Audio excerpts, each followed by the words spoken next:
사도행전 제12장입니다.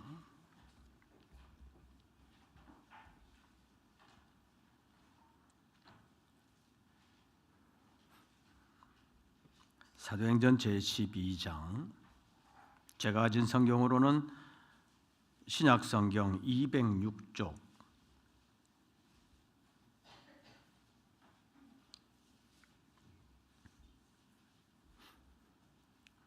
사도행전 제12장 1절부터 19절까지의 말씀을 함께 교독하시겠습니다.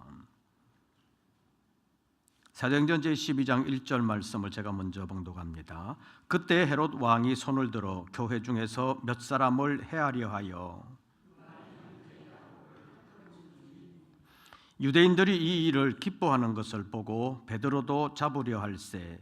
때는 무교절 기간이라.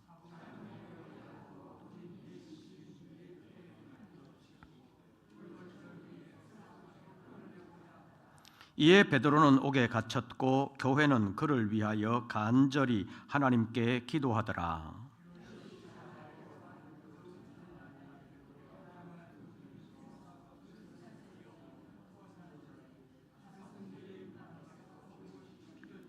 호련히 주의 사자가 나타나매 옥중에 광채가 빛나며 또 베드로의 옆구리를 쳐 깨워 이르되 급히 일어나라 하니 쇠사슬이 그 손에서 벗어지더라.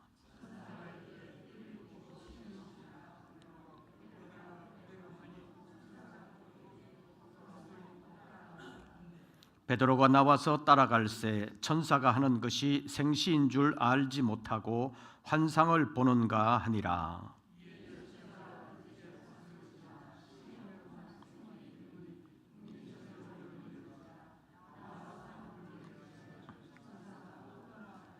이에 베드로가 정신이 들어 이르되 내가 이제야 참으로 주께서 그의 천사를 보내어 나를 헤롯의 손과 유대 백성의 모든 기대에서 벗어나게 하신 줄 알겠노라 하여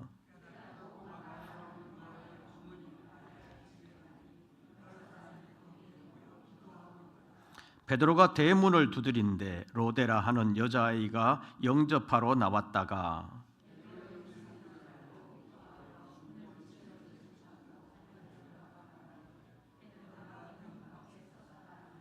그들이 말하되 네가 미쳤다 하나 여자아이는 힘써 말하되 참말이라 하니 그들이 말하되 그러면 그의 천사라 하더라.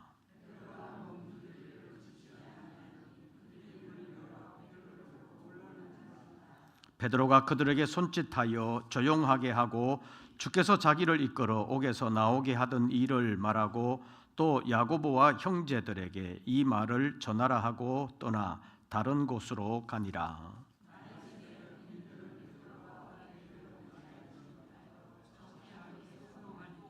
19절 다 같이 헤롯이 그를 찾아도 보지 못하매 파수꾼들을 신문하고 죽이라 명하니라.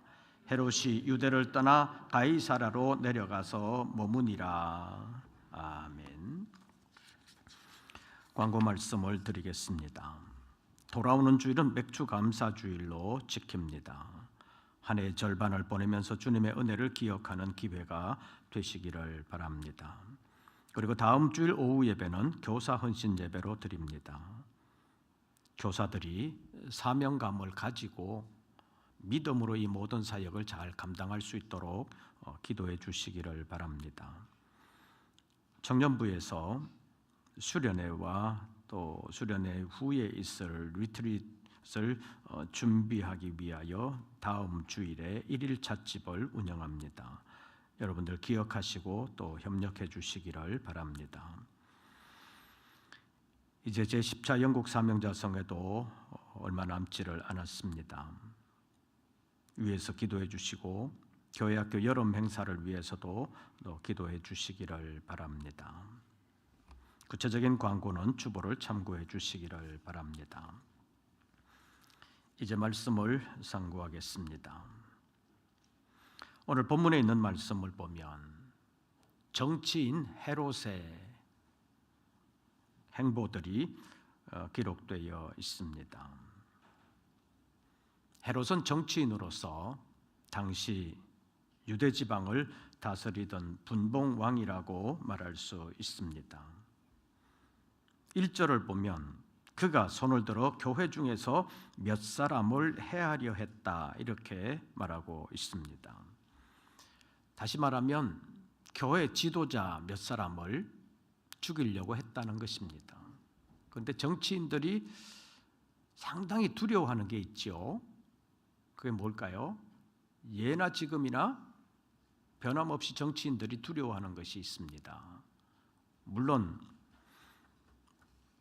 흔히 하는 말로 도라이라고 불리는 그런 사람들은 별로 관여하지 않을 수도 있지만 보통의 정치인이라면 굉장히 두려워하는 것은 국민들의 마음입니다. 백성들의 마음입니다. 백성들의 마음이 자기를 떠나면 굉장히 두려워합니다. 그런데 헤롯이 교회 중에서 몇 사람을 해하려고 하는 생각을 가지고 있었는데 그 일을 실행을 했습니다. 어떻게 실행을 했느냐? 2절 보시지요. 제가 1절을 읽으면 여러분들이 2절 읽어주십시오. 그때 헤롯 왕이 손을 들어 교회 중에서 몇 사람을 해하려 하여 3절 다 같이 유대인들이 이 일을 기뻐하는 것을 보고 베드로도 잡으려 할세 때는 무교절 기간이라.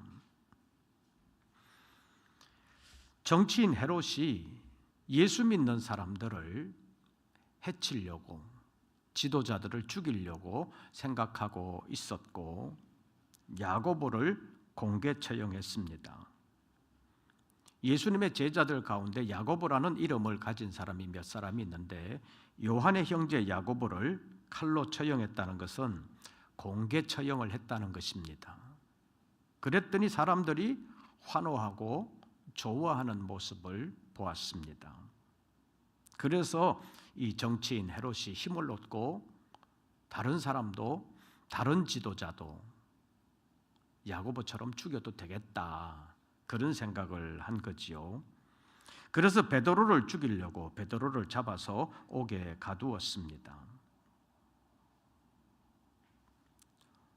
잡아가지고 가두어서 4절 말씀을 보면 잡음에 옥에 가두어 군인 4씩인 4패에 맡겨 지키고 6월절 후에 백성 앞에 끌어내고자 했다라고 말하고 있습니다. 한 사람을 잡아들여서 군인 4씩인 4패에게 맡겼다는 것은 철저하게 지켰다는 것입니다. 절대로 도망가지 못하도록 4씩인 4패에 맡겼다는 것은 첫째, 둘째, 셋째, 넷째까지 그 과정을 거치도록, 그러니까 절대로 도망가지 못하도록 대비했다는 것을 말하고 있습니다. 그래서 이제 무교절 기간인데 이 6월절이 지나면 베드로를 죽이려고 했습니다. 그 무교절 기간이 구체적으로 언제인지는 모르지만 아무리 길어도 일주일 정도입니다. 왜냐하면 6월절 전체를 일주일 정도 지키니까 길게 잡아서 일주일 후면 베드로를 처형을 해야 되겠다 이런 계획을 가지고 있었다는 것입니다. 그런데 헤롯이 잡아내려고 하는 그 전날 밤에 하나님께서 천사를 보내어 역사하신 것을 오늘 본문이 보여주고 있습니다. 그런데 이때 교회는 어떻게 했는가? 그것을 오늘 잠깐 살펴보면서 기도의 교훈을 잠깐 생각해 보려고 합니다. 제가 4절을 보면 여러분들이 5절을 봐주시기를 바랍니다. 잡음에 옥에 가두어 군인 4씩인 4패에 맡겨 지키고 6월절 후에 백성 앞에 끌어내고자 하더라.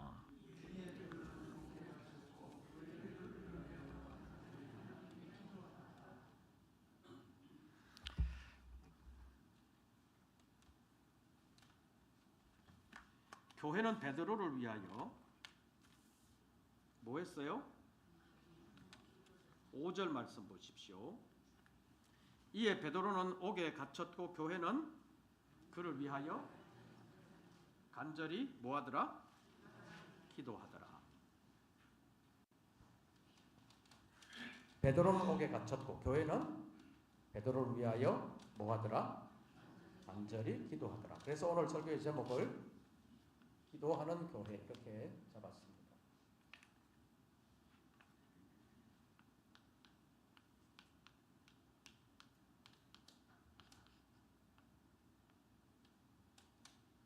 기도하는 교회 이렇게 잡았는데 교회는 간절히 기도를 했고 하나님의 역사하심이 나타났습니다. 6절 보시죠.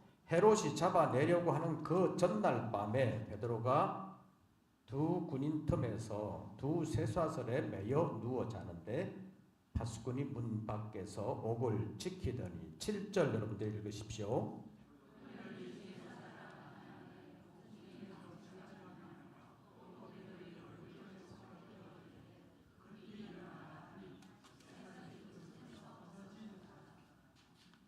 여기 본문에 어쩌면 주인공이라고 말할 수 있는 베드로는 투옥이 돼서 옥에 갇혀 있습니다. 이때 교회는 뭐 했어요? 교회는 기도했습니다.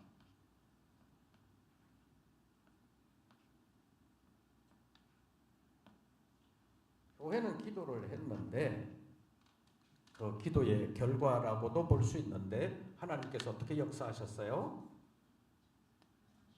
누구를 보내셨어요? 7절에 보면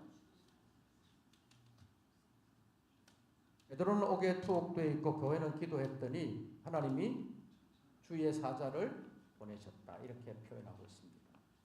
주의 사자가 나타났습니다. 주의 사자가 나타나서 한 일이 있어요. 베드로는 어떻게 했어요?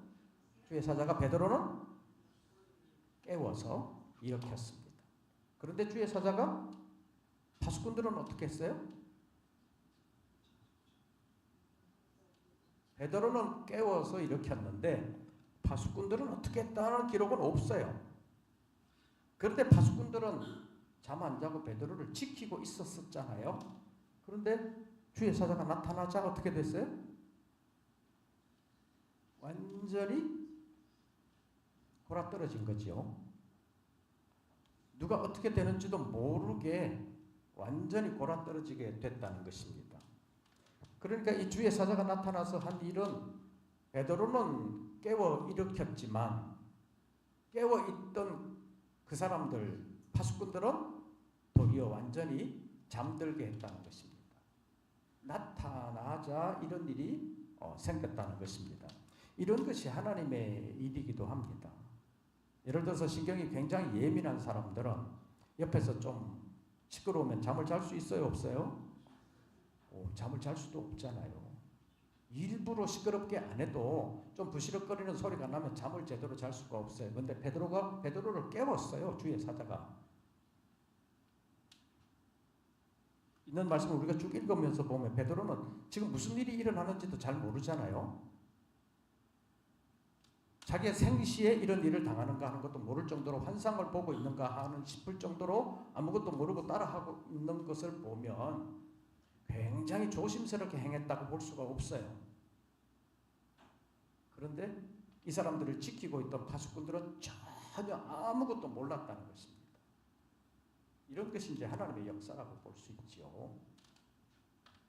택한 사람에게 하시는 하나님의 역사와 그 반대 대적자들에게 하는 하나님의 역사가 여기서 정반대로 나타나고 있는데도 불구하고 대적자들은 대적할 수 없을 정도로 완전히 무기력한 사람이 됐다는 것입니다. 그래서 판단력도 반응할 수 없을 정도로 무뎌졌고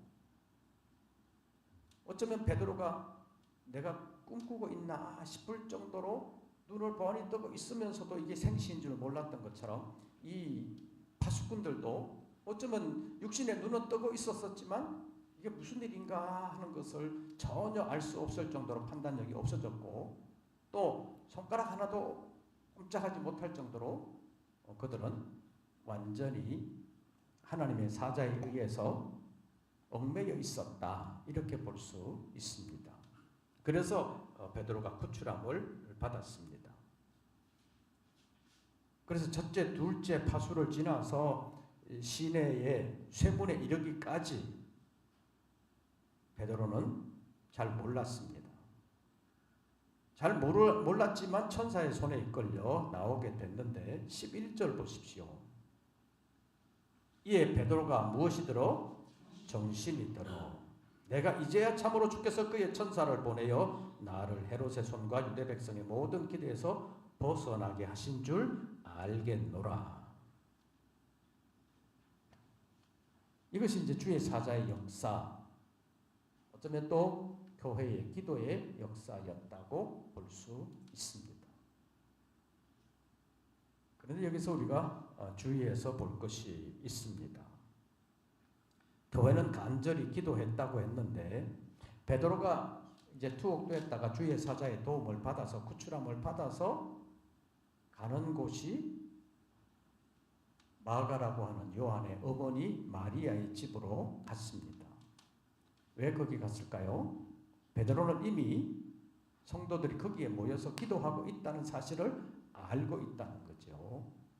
그러니까 이 마가라고 하는 요한의 어머니 마리아의 집은 여러 사람들이 함께 모여 예배하고 기도하는 집으로 이용되고 있었다. 그것은 곧 무엇을 말하느냐 하면 5절, 이에 베드로는 옥에 갇혔고 무엇은? 교회는 그를 위하여 간절히 하나님께 기도하더라, 이렇게 됐는데 그 교회라고 불리는 것이 마가라고 하는 요한의 어머니 마리아의 집이었다라는 사실을 알 수 있습니다. 예수님께서 부활 승천하신 후에 제자들이 예수님의 말씀을 듣고 돌아와서 기도한 곳도 바로 여기잖아요.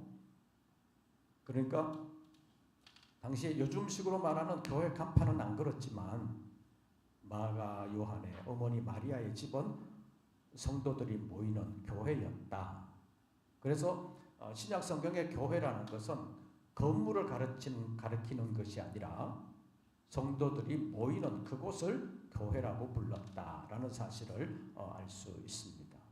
그래서 신약 성경의 교회는 건물이 먼저가 아니라 믿음을 가진 성도들의 모임 자체가 교회를 먼저 의미하고 있었다는 것을 알 수 있고, 그들이 이제 모이면서 점점 모임의 편의를 위해서 건물이 지어지게 되고 그 건물에서 모이면서 지금처럼 여러 가지 제도도 직분들도 생겨나게 된 것입니다. 지금도 교회 건물을 중시하지 않는다고 말하면서 우리는 충분히 교회 지을 수 있지만 우리는 교회 안 짓는다, 교회 짓는데 돈 안 들인다, 그러면서 이제 그 돈을 다른 데 쓰겠다라고 말하는 교회들이 몇 군데 있기는 하지요. 이제 그런 데를 이제 사람들이 굉장히 좋아하고 신선하다, 이게 참 교회다, 그렇게 생각하는 사람들이 있지만 그 교회들도 건물의 필요성을 못 느끼는 건 아니잖아요. 사무실 건물 뭐 이런 건물들을 임대를 해가지고 다른 데서 사용하고 있는 것을 봅니다. 단지 주일날 전체 모이는 공간을 확보하는데 뭐 학교 강당을 빌린다든지 또 다른 뭐 어떤 데를 빌려서 쓸 뿐이지 건물이 필요 없다 이건 아니잖아요. 그래서 건물이 필요하다 보니까 나중에는 짓게 되는 그런 경우가 있습니다. 그래서 어떤 교회는 처음부터 우리는 건물 안 짓는다 이렇게 선포를 하고 시작을 했기 때문에 건물의 필요성을 느끼면서 상당히 불편하면서도 결국에는 못 짓고 나중에 후임이 와서 건물을 짓는 그런 경우들도 있습니다. 어쨌든 건물의 필요성이 생기게 되어서 건물을 짓는 경우가 많이 있었는데 아직까지 초기에는 마가라고 하는 요한의 어머니의 집에서 성도들이 모이고 있었다. 거기서 교회는 간절히 뭐하더라? 기도하더라. 무엇을 위해서? 투옥된 베드로를 위해서 간절히 기도를 했습니다. 자, 투옥된 베드로를 위해서 기도했는데 뭐라고 기도했을까요? 감옥 생활 잘하게 해주십시오, 이렇게 기도했을라나요? 여러분 같으면 어떻게 기도했겠어요? 빨리 좀 구출해 주십시오, 하나님. 잘못하면 저기 죽습니다. 하나님 베드로를 구원해 주십시오. 이렇게 기도하지 않았겠어요? 기도 열심히 했습니다. 그런데 베드로가 주의 사자에 의해서 구출함을 받았습니다. 베드로도 제대로 실감나지 않을 정도로 기적적인 방법으로 구출함을 받았습니다. 베드로가 여기를 찾아갔습니다. 오늘 본문에 있는 말씀을 보면 문을 두드리잖아요. 누가 나왔어요? 로데라고 하는 여자아이가 나왔습니다. 딱 들으면서 누구의 목소리다? 베드로의 목소리다. 금방 알았습니다. 너무 기뻐가지고 너무 반가워가지고 지금까지 기도하고 있었잖아요. 너무 반가워가지고 문도 못 열고 들어가가지고 기도하고 있는 사람들에게 베드로가 왔다 그러잖아요. 근데 안에서 기도하는 사람들의 반응은 뭐예요? 뭐라고 그랬는지 한번 보십시오. 오늘 본문 말씀에서 15절 보십시오. 로데라는 여자아이가 베드로의 음성을 듣고 문도 못 열고 들어가서 베드로가 대문 밖에 섰다 그렇게 말하니까 그들이 말하되 내가 미쳤다. 아니 구출해 달라고 열심히 기도했는데 구출 당해가지고 나왔는데 보통으로 하면 할렐루야 우리의 기도를 들어주셔서 감사합니다 그래야 될 거잖아요. 근데 뭐라 그래요? 미쳤다. 미쳤다. 안 믿어지는 일이 생긴 거예요. 그래도 이 여자애가 진짜다 진짜 참말이라고 그렇게 얘기하니까 그 다음 뭐라 그래요? 그러면 그의 천사라. 이 열심히 기도하던 사람들은 안 믿겨지는 거예요. 절대로 안 믿겨져요. 그래서 네가 미쳤다. 그래도 진짜로 왔다고 계속 얘기를 해도 그러면 그의 천사다. 여기까지 말하는 것을 보면 기도했던 사람들의 믿음이 어떻게 됐어요? 도저히 못 믿겠다는 거잖아요. 믿을 수 없을 정도의 기적이라고 말할 수도 있는데 또 한편에서 보면 기도는 했지만 기도한 대로 믿지는 못했다. 그렇게 볼 수도 있습니다. 그래서 결국 계속해서 문 두드리다가 문이 열려서 베드로가 들어갔는데 베드로가 어떻게 처신을 했는지 17절 보십시오. 베드로가 그들에게 손짓하여 조용하게 하고 주께서 자기를 이끌어 옥에서 나오게 하던 일을 말하고 또 야고보와 형제들에게 이 일을 전하라 하고 어떻게 했어요? 떠나 다른 곳으로 가니라. 하나님께서 주의 사자를 보내어서 베드로를 구출을 하기는 했는데 베드로는 나와가지고 사람들에게 기도하는 사람들에게 조용하게 했다는 거죠. 너무 시끄러우면 또 다시 잡혀 들어갈 수도 있는 상황이라는 거예요. 그러니까 조용히 하게 하고 내가 이렇게 구출함을 받았다. 이 얘기를 다른 사도들에게 전해라 라고 하고 베드로는 떠나서 어디로 갔다? 다른 곳으로 갔다. 그 말은 거기 아니고 다른 곳으로 피신을 했다 그런 얘기예요. 그것을 보면 이 구출함을 받은 후에도 상당한 위협이 있었다는 거예요. 그래서 그 길을 피해서 다른 곳으로 갔다. 이렇게 성경은 말하고 있습니다. 그래서 하나님의 기적적인 개입으로 구출은 되었지만 여전한 위협은 여전히 있었다. 그러나 하나님은 베드로를 구출하는 것으로만 역사하지 않으셨습니다. 더 근원적인 일을 행하셨는데 위협의 근원이 되었다고 말할 수 있는 헤롯을 처치했다는 것입니다. 본문으로 읽지는 않았지만 23절을 보면 헤롯이 전권을 가지고 사람들의 목숨 날리는 것은 쉬운 일이라고 생각할 정도로 권력의 정점에 있었던 사람이기 때문에 많은 사람들이 꼼짝 못하고 있었는데 그때 이제 헤롯에게 아부하는 사람들이 많이 생겼다는 거지요. 그래서 헤롯이 연설을 하니까 그 아부하는 사람들이 이것은 신의 소리요 사람의 소리가 아니다. 그 정도로 아부를 했는데 그때 헤롯이 어떻게 했는지 23절 보십시오. 헤롯이 무엇을? 영광을 하나님께로 돌리지 아니하므로 주의 사자가 곧 친히 벌레에게 먹혀 죽으니라. 이렇게 되어 있습니다. 헤롯이 영광을 하나님께 돌리지 아니하니까 하나님께서 주의 사자를 보내어서 헤롯을 쳤다. 처음에는 주의 사자를 보내어서 감옥의 문들을 열고 베드로를 얽어 매었던 그런 쇠사도들을 풀고 베드로를 구출해 주셨고, 베드로를 지키는 파수꾼들의 눈을 막으시고 그의 마음을 둔하게 하시면서 베드로를 완전히 구출을 했습니다.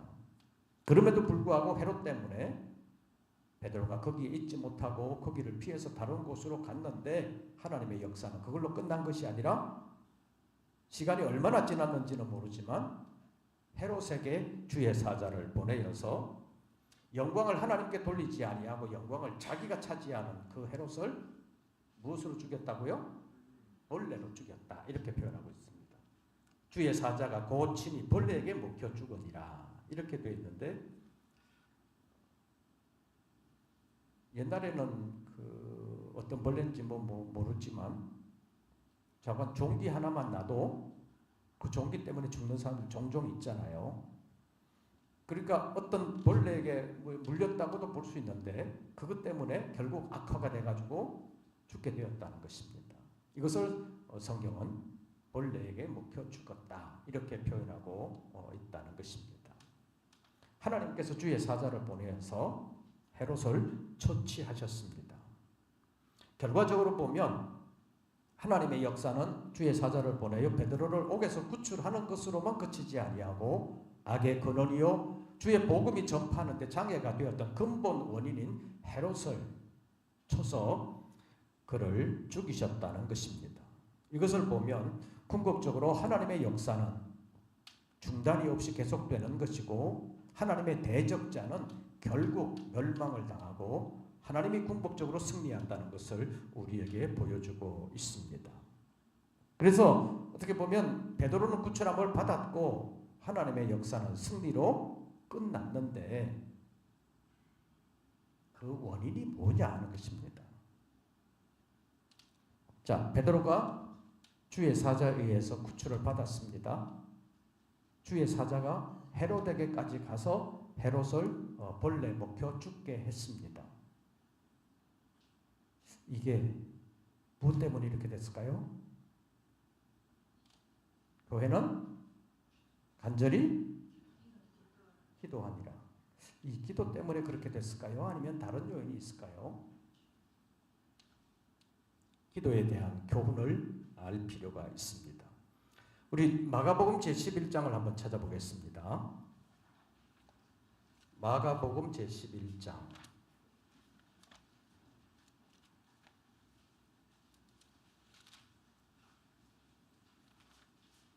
예수님께서 길을 가시다가 무화과 나무를 저주하여 말리신 일이 있습니다. 그 다음 날 아침에 그 길을 다시 지나갈 때 제자들이 보니까 어제 예수님께서 저주하신 무화과 나무가 뿌리부터 완전히 말라버렸습니다. 이것도 기적이지요. 그냥 이파리가 이렇게 시들시들해질 수는 있는데 하루 만에 뿌리부터 완전히 말라버렸습니다. 그래서 제자들이 어제 예수님께서 하신 말씀이 생각나서, 예수님 보십시오, 예수님께서 어제 저주하신 무화과가 완전히 말랐습니다. 무화과 나무가 말랐습니다. 이렇게 제자들이 말했을 때 예수님이 뭐라고 기도의 교훈을 주셨는지 마가복음 제11장 22절부터 24절까지를 교독하겠습니다. 마가복음 11장 22절부터 24절까지. 마가복음 제11장 22절을 제가 먼저 봅니다. 예수께서 그들에게 대답하여 이르시되 하나님을 믿으라.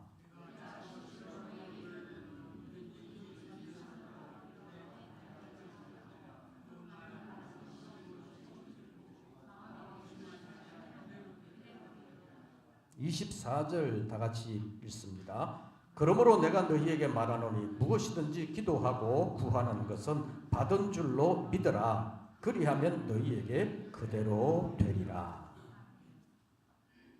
믿습니까? 기도하라. 기도하되 기도하는 것을 마음에 의심하지 말고 그대로 되리라고 믿으라. 24절에서는 기도하고 구하는 것은 뭐한 줄로 여기라? 받은 줄로 믿으라. 그리하면 너희에게 그대로 되리라. 자, 이 교훈에 비추어서 보면 바울이 투옥되었을 때 교회는 간절히 기도를 했습니다. 기도하면서 기도한 대로 된 줄로 믿었어요? 못 믿었어요? 기도는 간절히 하기는 했는데 베드로가 왔다 그러니까 안 믿었잖아요. 물론 안 믿어지는 상황이기는 한데 네가 미쳤다. 그래도 왔다고 해도 그래도 못 믿고 그러면 그의 천사라 그렇게 말할 정도로 못 믿었다는 거예요.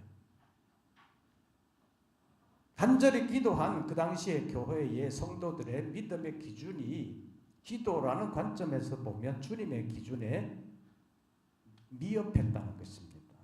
주님의 기준에는 충분하지를 않았습니다. 그럼에도 불구하고 하나님께서는 베드로를 감옥에서 건져주셨습니다. 그러면 기도의 기준이 주님의 기준에 안 됐는데 왜 주님께서 베드로를 구출해 주셨겠습니까? 이 기도의 교훈, 마가복음 11장에 있는 기도의 교훈으로 본다면 베드로가 구출된 것은 전적인 교회의 기도의 덕분이다.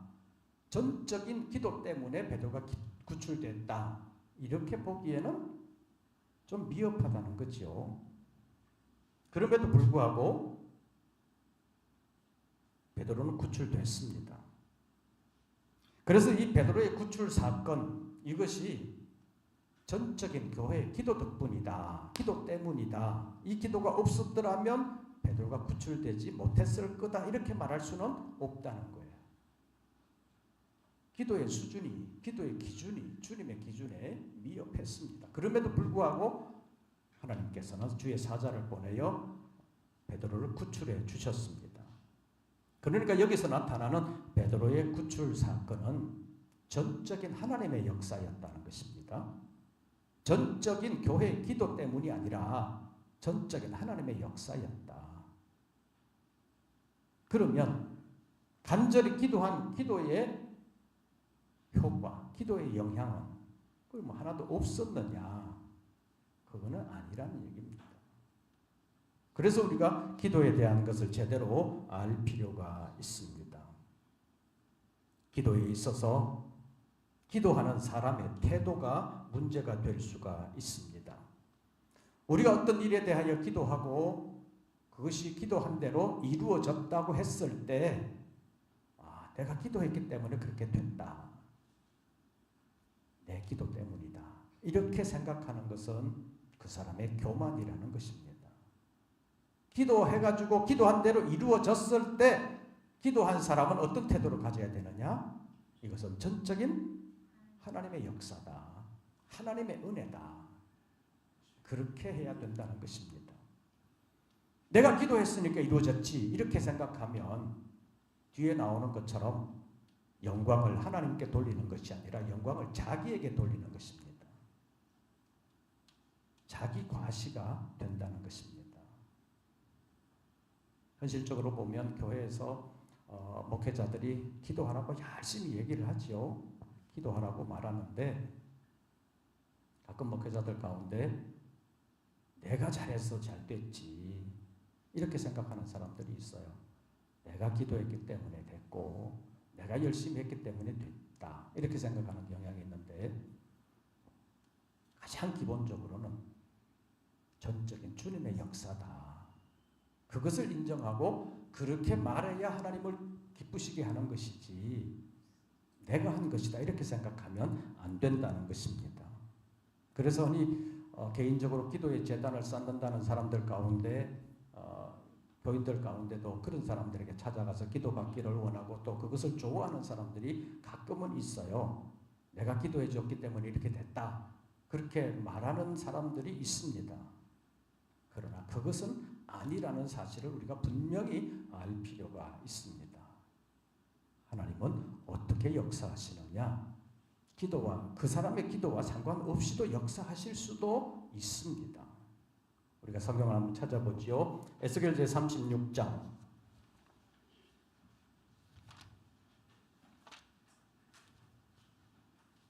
에스겔 제36장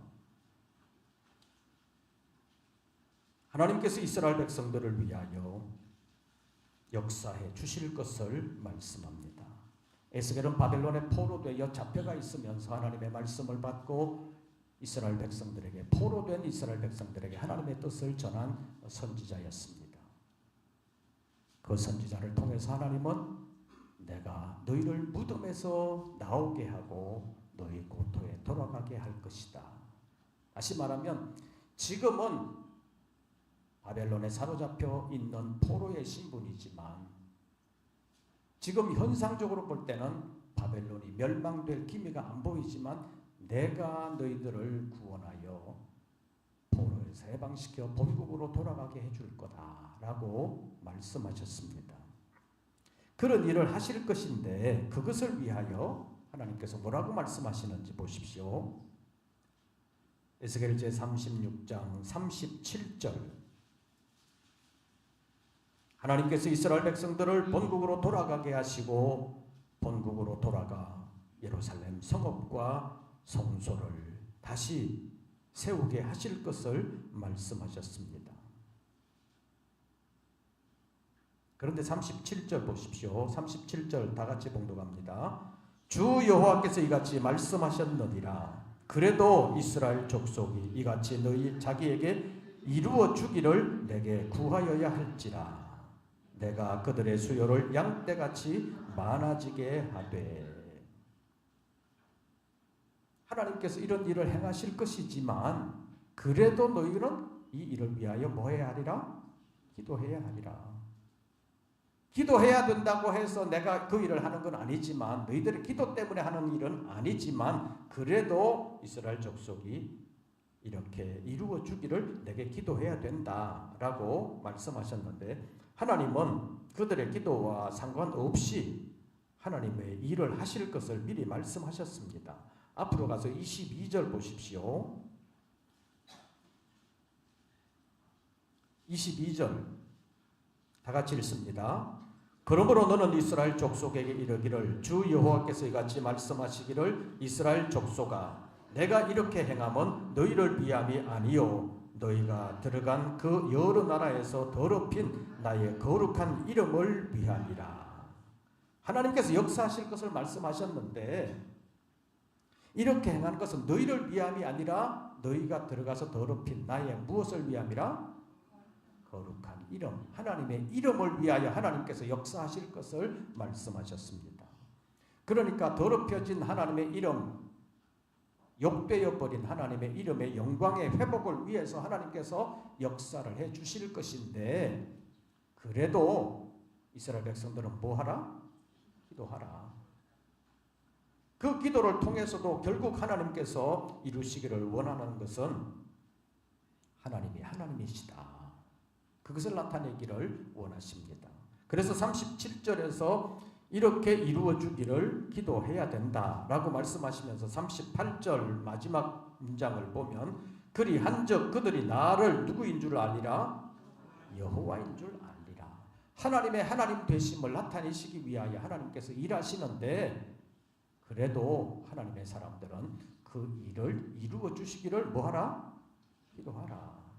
이것이 하나님의 뜻입니다. 그래서 기도하는 사람들은 내가 기도해서 됐다 이렇게 생각하지 말고 전적인 하나님의 역사인데 하나님이 나를 그것을 위하여 기도하게 하셨다, 기도에 동참하게 하셨다, 그것을 생각하면서 감사해야 된다고 말할 수 있습니다. 베드로 투옥 당시로 보면 아까도 살펴본 것처럼 간절히 기도하기는 했지만은 마음이 없는 기도는 아니었지만 주님의 기준에는 미치지를 못했습니다. 그럼에도 불구하고 하나님은 역사하셨습니다.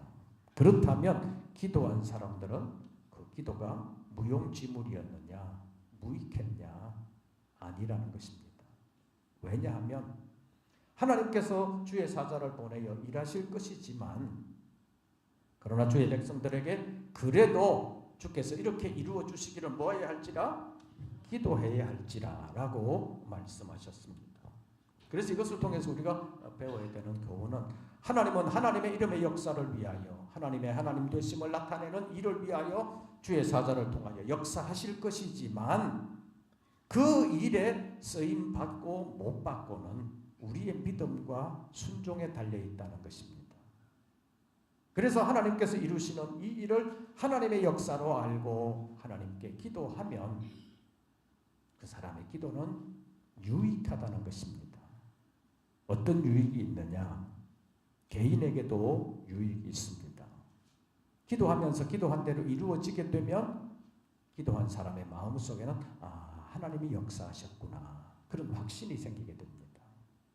그러면 그 전과 그 후가 믿음이 달라진다고 볼 수 있습니다. 차원이 달라집니다. 기도했더니 하나님께서 이루어 주셨다. 그런데 거기에서 유혹 한 가지를 떨쳐버려야 된다고 그랬죠. 내가 기도했기 때문에 이루어졌다, 이렇게 생각하지 말고, 내가 기도한 것을 누가 이루어 주셨다? 하나님이 이루어 주셨다. 그런 믿음을 가지면 그 사람에게 굉장한 유익함이 있다는 것을 알 수 있습니다. 그래서 이런 경우에 보면 교회는 간절히 기도를 했기 때문에 베드로가 기적적으로 구출함을 받았다는 것을 베드로의 입을 통해서 직접 들었잖아요. 그 이후에 베드로를 위하여 간절히 기도한 교회는 믿음이 한 단계 성장을 했을 것입니다. 하나님은 이런 방법으로도 역사하시는구나 라는 사실을 알게 되었습니다. 그래서 하나님은 지금도 살아 역사하시는 하나님이시다, 구체적으로 이렇게도 도와주실 수 있는 하나님이시구나, 그것을 알게 된다는 것입니다. 그러니까 기도한 것이 무익한 것이 아니라, 무용지물이 된 것이 아니라 굉장히 그 사람들에게 유익하게 역사했을 것입니다. 뿐만 아니라 하나님의 승리에 동참하는 기도가 되었다고 볼 수 있습니다. 하나님은 헤롯의 도모를 완전히 패하시고 헤롯까지 멸하시면서 하나님의 승리를 이루셨는데, 교회는 그를 위하여 기도함으로 그 하나님의 승리에 참여했다고 볼 수 있습니다. 로마서 8장과 7장에서 바울은 로마 교회에 편지하면서 우리가 그리스도의 영광에 참여하려면 그리스도의 고난에도 참여해야 된다고 말씀을 했는데, 정말 어려운 시기에, 어려운 상황 속에서 교회는 베드로를 위하여 간절히 기도했고, 그 기도의 응답과 함께 하나님의 전적인 역사로 하나님의 승리를 이루었는데, 당시 그 교회가 그렇게 쓰임을 받았다라는 것이 귀하다고 말할 수 있습니다. 개인도 기도하면서 많은 유익을 얻게 되고, 교회 공동체도 기도함으로 유익을 얻게 되는데, 교회의 공동체는 이렇게 간절히 기도하면서 어떻게 됐겠습니까? 하나가 됐습니다. 이 베드로가 투옥됐다는 것 때문에 이것을 위하여 기도하면서 모든 사람들의 마음이 다른 생각할 여유가 없어요. 성도들의 마음이 하나가 됐습니다. 이 하나가 된다는 것이 얼마나 중요한지 몰라요. 마귀가 틈타는 것은 하나 되지 못한 곳의 역사입니다. 그래서 신천지나 다른 이단들이 들어와 가지고 하는 방법은 늘 똑같잖아요. 교회에서 교회 사명과 함께 열심히 일하는 사람에게 접근하는 것이 아니라 교회의 불평, 불만을 가지고 있는 사람에게 찾아와 가지고 그 불만, 불평을 점점 세게 만들어서 교회가 하나 되지 못하게 하는 것, 이것이 마귀의 작전이잖아요. 그런데 교회는 간절히 기도하면서 하나 됐습니다. 마귀가 틈탈 여유를 안 준 거예요. 이것이 기도의 유익이라고 볼 수 있습니다. 그리고 이 공동체는 하나님의 역사를 경험했습니다. 우리가 간절히 기도했더니 하나님께서 주의 사자를 보내서 이렇게 역사해 주셨구나. 그것을 보면서 마가라고 하는 요한의 어머니 마리아의 집에서 모였던 그 교회가 믿음이 한 단계 성장했다고 볼 수 있습니다. 나중에 자세한 기록은 없지만 나중에 이제 사도행전 15장으로 이렇게 넘어가면서 보면 예루살렘 교회라고 불리는 그 교회가 엄청 부흥하게 되고 수많은 사람들이 모이는 교회가 되는데 이 교회의 시작이 바로 여기에서부터 시작됐다는 것을 우리가 알 수 있습니다. 그래서 우리가 교회에서 기도할 때 내가 기도했기 때문에 됐다 이렇게 생각하면 안 되는 것이지만 하나님은 하나님의 영광을 위하여 하나님의 이름을 위하여 하나님의 하나님 되심을 나타내시기 위하여 역사하실 것이지만 그럼에도 불구하고 우리가 기도하면 우리에게 많은 유익을 주신다라는 것을 기억하고 하나님 앞에 기도하는 우리 모든 권속들 되시기를 바랍니다. 이제 영국 사명자 성회가 얼마 남지 않은데 영국 사명자 성회를 위해서 기도해 주시기를 바랍니다. 하나님께서 하나님의 영광을 위하여 역사해 주시도록 기도해 주시기를 바랍니다. 모든 영광은 하나님께 돌리는 성회가 될 수 있도록 그리고 우리 교회학교 여름 행사도 믿음의 유익한 기회가 될 수 있도록 기도해 주시기를 바랍니다. 우리 교회에서는 아직 외국에 단기 선교는 별로 간 일이 없는데 전에 청년들 좀 가긴 했었는데 안 간 지가 한참 됐습니다. 교회마다 단기 선교 가는 팀들이 여름에는 좀 있지요. 단기 선교라는 말을 쓰는데 선교가 단기간에 이루어지겠습니까? 선교는 단기간에 잘 이루어지지 않습니다.